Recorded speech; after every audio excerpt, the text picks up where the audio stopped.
നാമത്തിന്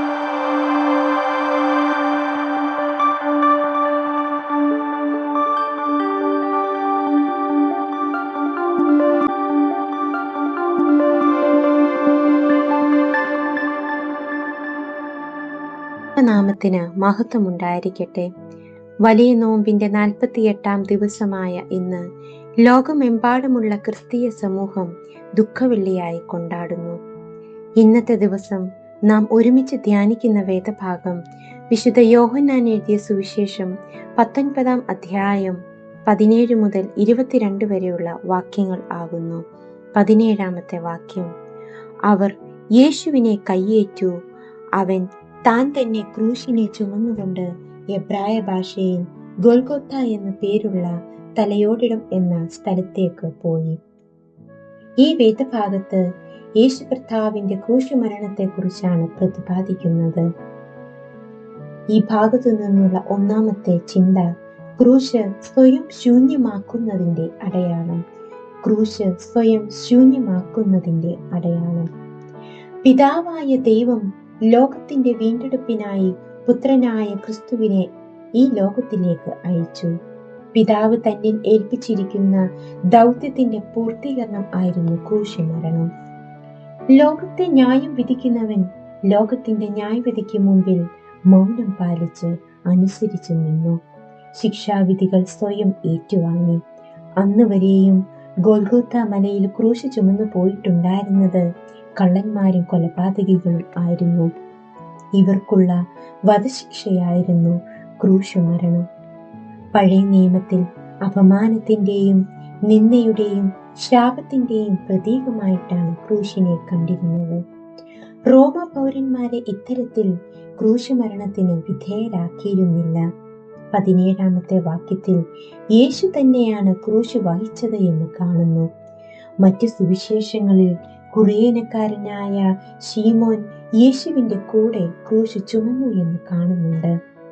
യേശു കർത്താവ് മാനവരക്ഷയ്ക്കായി കഷ്ടപ്പെടുന്ന ദാസനായി തീരുന്നു. പ്രിയമുള്ളവരെ, യേശു കർത്താവ് ക്രൂശ് മരണത്തിലൂടെ പദവികൾക്കും അധികാരങ്ങൾക്കും അപ്പുറമായി സഹചരെ വീണ്ടെടുക്കുകയും രക്ഷയുടെ അനുഭവത്തിലേക്ക് നയിക്കുകയും ചെയ്യുന്നു.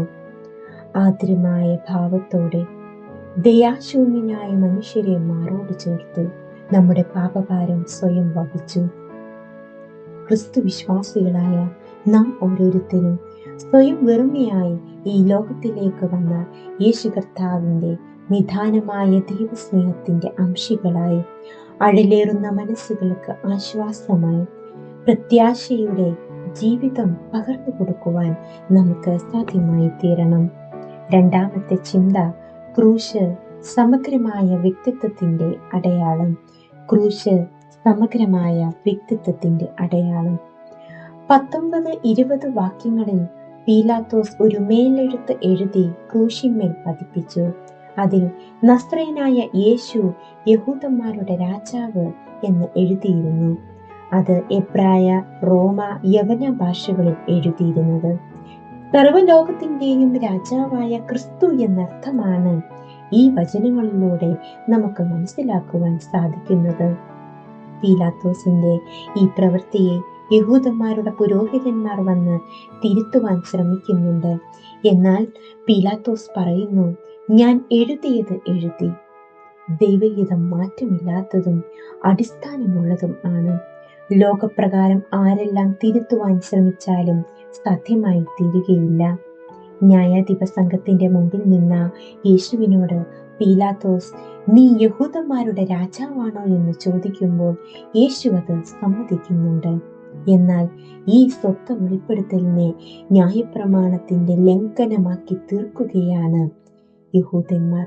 ലേവ്യ പുസ്തകം 24-ാം അധ്യായം 16-ാം വാക്യത്തിൽ യഹോവയുടെ നാമം ദുഷിക്കുന്നവൻ മരണശിക്ഷ അനുഭവിക്കണം എന്ന് പറയുന്നു.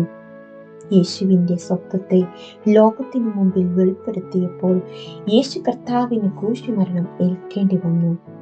പ്രിയമുള്ളവരെ, യേശു കർത്താവ് ലോകത്തിന്റെ പാപ നിവാരണത്തിനായി സ്വയം വെറുമയാക്കി തന്നിലെ ദൈവികതയെ വെളിപ്പെടുത്തിയത് മരണശിക്ഷയായി യേശു കർത്താവിന് ഭവിക്കുകയും ചെയ്തു.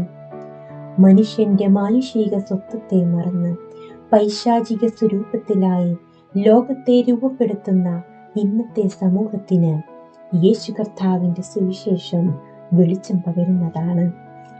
ജീവന് വില നൽകാതെ ബന്ധങ്ങളെ ബന്ധനമായി കാണുകയും പ്രാണവേദനകൾക്ക് ആശ്വാസം ലഭിക്കുവാൻ ലഹരികൾക്ക് അടിമകളായി തീരുകയും ചെയ്യുന്ന നമ്മുടെ സഹചർ, സർവ മനുഷ്യരുടെയും ജീവനും ജീവിതവും വീണ്ടെടുക്കുവാൻ സ്വന്തം ജീവൻ മറുവിലയായി നൽകിയ ക്രിസ്തുവിനെ അവർ വിസ്മരിച്ചു കളയുന്നു.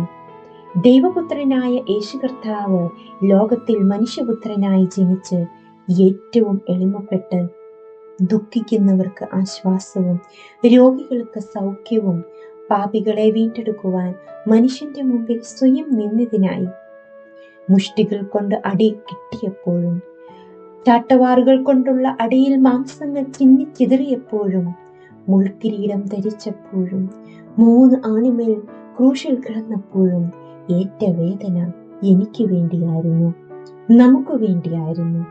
യേശു കർത്താവിന്റെ പ്രാർത്ഥന തന്നെ ഉപദ്രവിക്കുന്നവർക്ക് വേണ്ടി ഉള്ള പ്രാർത്ഥനയായിരുന്നു. മനസ്സിനേറ്റ മുറിവുകൾ സൗഖ്യമാക്കുവാൻ യേശു കർത്താവിന് മാത്രമേ സാധ്യമായി തീരുകയുള്ളൂ. ക്രൂശിൽ നിന്ന് ഉതിർന്നു വീണ രക്തത്തുള്ളികൾ ഹിമം പോലെ നമ്മുടെ ജീവിതത്തെ ശുദ്ധമാക്കുവാൻ ഇടയാകണം. അതിന് ദൈവത്തിന്റെ പരിശുദ്ധാത്മാവ് നമ്മെ ശക്തീകരിക്കുമാറാകട്ടെ. നമുക്ക് പ്രാർത്ഥിക്കാം. ഞങ്ങൾക്ക് വേണ്ടി സ്വയം യാഗമായി തീർന്ന യേശു കർത്താവേ, അങ്ങയുടെ ക്രൂശുമരണത്തെ സ്മരിക്കുന്ന ഈ ദിവസം യേശു കർത്താവ് ഏറ്റ പീഡാനുഭവങ്ങൾ ഞങ്ങൾക്ക് വേണ്ടിയാണെന്നുള്ള ബോധ്യത്തിൽ ദൈവാനുരൂപപ്പെട്ട് ജീവിക്കുവാൻ ഞങ്ങളെ സഹായിക്കണമേ. ആമേൻ.